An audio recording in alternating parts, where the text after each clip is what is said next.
Hello, everybody. Welcome back to another episode of Apocalypse Movies Marvel Rewind. My name is Gio, and I am joined today by Mr. Jacob Bartley. We are discussing Marvel What If Episode 7.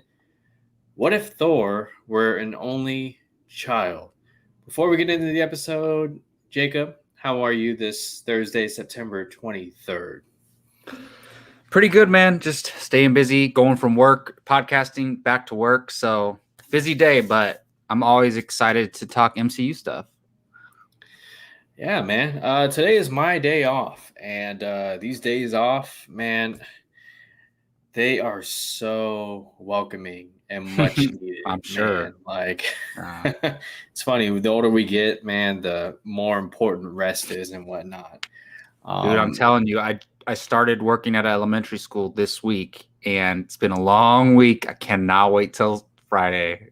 Till I when I bet, get off. man. Cannot wait. One more day, and yeah. So this is Marvel What If Episode 7. This was, I mean, Star Drew kind of hit it right on the head. Just a fun episode, a breather, if you will. You know, like, hey, let's take a break from all these alternate universes where heroes are murdering other heroes and zombies and these uh, villains who are taking over the world. I'm referencing Killmonger. Or Last torture episode. episodes like the Doctor Strange one. Like he's basically being tortured the whole time, Yeah, like pretty mentally much. and emotionally. Yeah. And you know what? Now that I've talked about it right now, I've kind of changed my stance a little bit because this entire episode, I was like, okay, what was the point? But when you look at it in context from the other episodes, it's like this was kind of like a refresher. You know, we talk about Avengers Age of Ultron and that party at the Avengers Tower and how, man, just make a whole like movie on that. You know? Yeah, true. That's kind of what we got in this one. We got Party Thor, a result of Thor growing up as an only child. The episode early on reveals that Odin actually returned Loki to the Frost Giants, where he's from. He's actually a Frost Giant, or they might have another name for that. Those creatures, but that once that happens, Thor's whole entire upbringing is changed. We see Odin go into that Odin sleep that we saw in the first Thor movie, and then once that happens, his wife, Frigga, who in the movies is played by, oh my God, what's her name? I can't remember her Oh, name. she's from a Nightcrawler. Renee Russo. Yep, Thank you. that's what it is. Renee Yeah. Russo. Frigga goes off and she's like, I haven't seen my sister. Time to go visit my sister. And So Thor's the like, Frost Giants are Jotun. So they're from Jotunheim. So Yeah. they're Jotuns. Jotuns. Thank you. Yeah. Thank you. And Stardew, I appreciate that in the comments as well. Yes. So Thor goes to Midgard, and it's one of those, you think it's an invasion. It kind of is. It's a party invasion. And then a whole bunch of shenanigans begin, whole bunch of fun cameos, sort of a one-night stand with Jane Foster, sort of, like. It's heavily implied, yeah. What are your general thoughts on the episode and, as we reflect on this show? Yeah, I mean, each episode is giving me a different experience, right? The Doctor Strange one has been the best one so far. Now that I think about it, to me, it's by far the best one. It's the most complex and deals with the darkest themes. And not that that's all it means good. It just means they handled those darker themes well. They all do something different. And this one, you're right, it brought a little levity to the season overall, but it also it showed us something different. And I kind of like what they did. I don't think it's going to be, the most celebrated or most important episode when we look back at this season, but I do think it's fun for us MCU fans. And we got to see a lot of things that basically we always talk about these things. What if Thor and Captain Marvel fought? We got to see it. And we got a good idea of what would happen if they had no restrictions and were able to just fully go at each other. So that's pretty cool, and we could talk more about that in a second. But I just thought it was cool because we got to see some things like that, and you've never really, I mean, maybe in older movies that we've never seen, but I've never really seen like where basically aliens do invade Earth, but just to party. But in doing so, because these are all superpowered aliens, they have technology and strength and abilities beyond human capability, right? That we're not used to. So their powers or whatever their capabilities are destroying our planet. And so it's, yeah, there's a lot of stuff that went on and a few things that come to mind, but I just thought it was fun. Definitely not my favorite, but it was a good time. Yeah. I so as fun as this was, and it definitely had some moments. I'm gonna call this what it is. This was very much a filler episode. Um, and I think they may have done that intentionally, like let's just take a break from all the dark and all the, horror like stuff and, graphic stuff like heroes killing each other and whatnot. And let's just have a freaking party. I felt like there were a couple times I felt like, man, should I be having a drink while watching this? I Seriously, know, like, dude. I was like, I wish I was there partying with them. If I heard about this, I mean, obviously people could die from partying with them, but I would have headed straight down to Vegas. But obviously they were all over the earth. yeah. So, I mean, then the government decides to step in and be like, we need to do something about this because there's way too many parties. It's like it was kind of like a pandemic party, like all over the Yeah, globe. Everything was happening because of these Asgardians.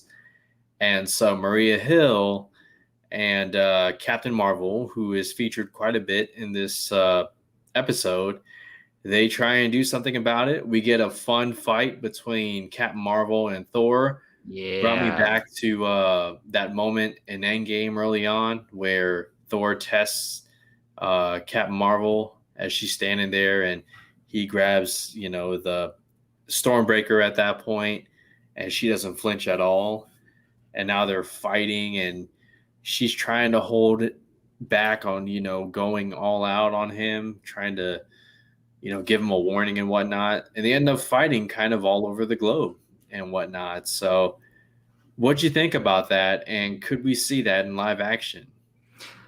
that was my first thought, and I was like thinking, I hope so, because I really, that was probably my favorite part of this whole thing is seeing Thor and Captain Marvel go at it, Yeah. because we've talked about that ever since Captain Marvel showed up. We really, the only Avenger that could fight her is Thor. I mean, maybe Hulk at full strength, but even that, they've very much.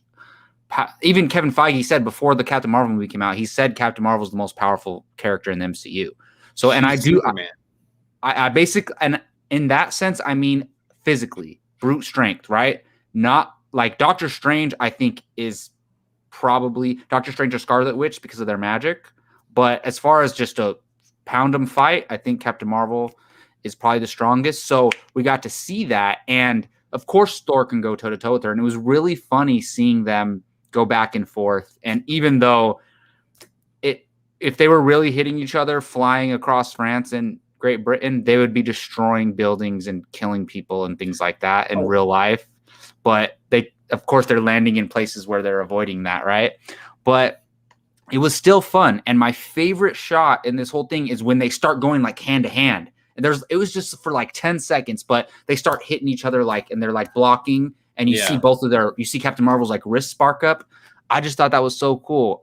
And it's one of these things, it's like they're literally doing like what fanboys will sit around and talk about, what they want to see. They're putting it on screen for us. Granted, it's animation, but it's better than nothing. Yeah, and that's the good thing about these streaming services. I know people are all about the big screen, theatrical viewing experience, unlike anything. And while that's true, as far as a storytelling standpoint, you're never going to get these moments of to breathe or to relax and like see them do other stuff unless it's on the streaming service, which allows for more time to do these kind of things and flesh these story out, these character arcs, or these little filler episodes. Call them what they are.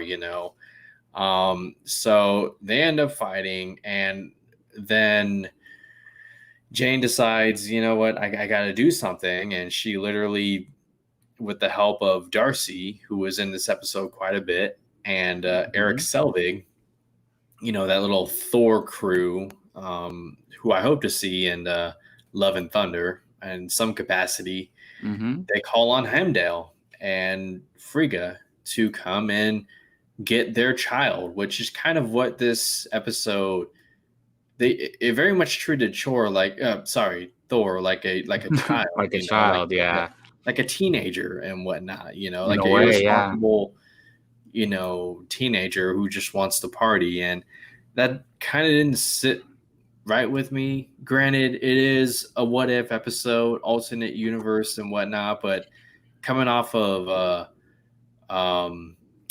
what do they call him, Fat Thor, in 2 movies. Whatever. So for me, when they first announced this episode, or when I first heard about it, I was like, isn't Thor already party Thor?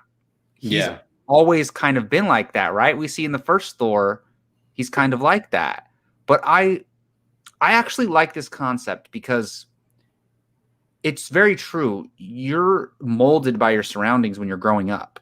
So like they showed us in the beginning, Loki was always there to kind of keep Thor on edge. Without Loki, Thor is an only child, and that means he's spoiled. And he already is kind of spoiled. True. But when you're spoiled and you have no one to compete with, you just get everything you want directly, you kind of just don't have any sense of consequence. So I think that was the point of this. And I like, because look, I love the Loki character and I love the Loki and Thor relationship. So to see what he would have been like without him, he's not much different, but he's a little more just free will. He has a little bit more free will and just like doesn't seem to think that he thinks he can just get away with whatever he wants. And I kind of like that because it goes to show, like, you can imagine, what if this person wasn't in your life when at a certain time, how would things have turned out? So I thought it was interesting. And of course, he still knows Loki. And this is something I've always thought about ever since like the first Thor. Loki is from Jotunheim. He's a frost giant. He doesn't look like the frost giants. He never grew up to be the frost giant size. He never turned blue. Is it the environment of his planet that influences his growth, or or is it a magic thing? Did Frigga put a spell on him when he was a baby and like take away his appearance, and then he turned, or did he, because he grew up on Asgard, did he just, maybe, I'm guessing the Jotuns, maybe they, whatever environment they're in, they kind of take shape and grow up after that. And it was kind of weird to see if he stayed on Jotunheim, he would have become a real frost giant. Yeah, that's kind of deep diving thought right there for a what if filler episode, man. And they didn't even. But that's why we do this. I don't think they're ever going to answer that. Is it an illusion? Maybe, but would he always keep that illusion? I think not necessarily. Yeah, I mean, that'd be tough to keep up, I mean, you're talking about like even in Thor: The Dark World, remember, he's pretending like everything's fine, and then we see what he really looks like after his mother died. He's all depressed, his room's a mess, he's sitting there on the floor with his hair all raggedy. Like, wouldn't we have seen frost giant version of him then? Or does he keep like a double illusion always on? Who knows? Man, if you ever go to Comic-Con and like, you get to ask Tom Hiddleston, I mean, I don't know if he would know. No, I'm going to ask Kevin Feige. Kevin Feige, we need an answer. Kevin, there you go. Kevin, if you're watching, yeah, please. But let's get to the ending, man. Let's get to the ending because, okay, so Frigga leaves, goes to Earth, believes for a while that Thor is doing. That was pretty funny. What does he call it? A knowledge and cultural exchange or something like that? Yeah, basically, yeah. He's studying, like he says he's studying Earth. Yeah, and trying to share knowledge and whatnot.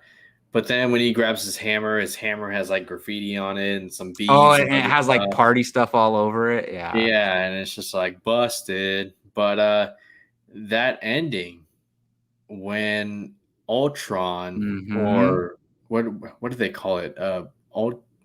Ultron Vision, something like that. Basically, Ultron and a whole bunch of Ultron bots show up, and you think it's Ultron, but then the helmet opens and it's Vision, and it looks like he has some Infinity Stones around his neck. If I saw that correctly. Yeah, I'm pretty damn sure. I think he has all of them. Wow. So could this be leading toward the third act of this first season?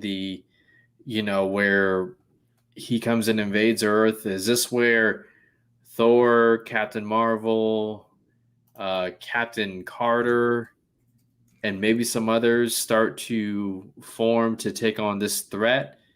What do you think? Yeah, I do think it's leading towards that. And I mean, you know how much I like to stay in the dark about these things, but unfortunately, they have ads where they're all fighting the Ultron bots in the ads, like, Oh, I and they're haven't like seen that. they're SUV ads, and they're like they show it in there.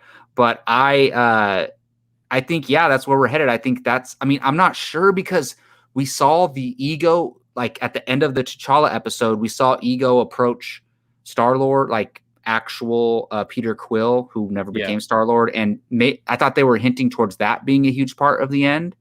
But also, we got this Ultron situation, and so for Ultron, if you remember in Age of Ultron, Ultron built that Vision body. It was supposed to be his. He was downloading his consciousness to that body, and it got interrupted.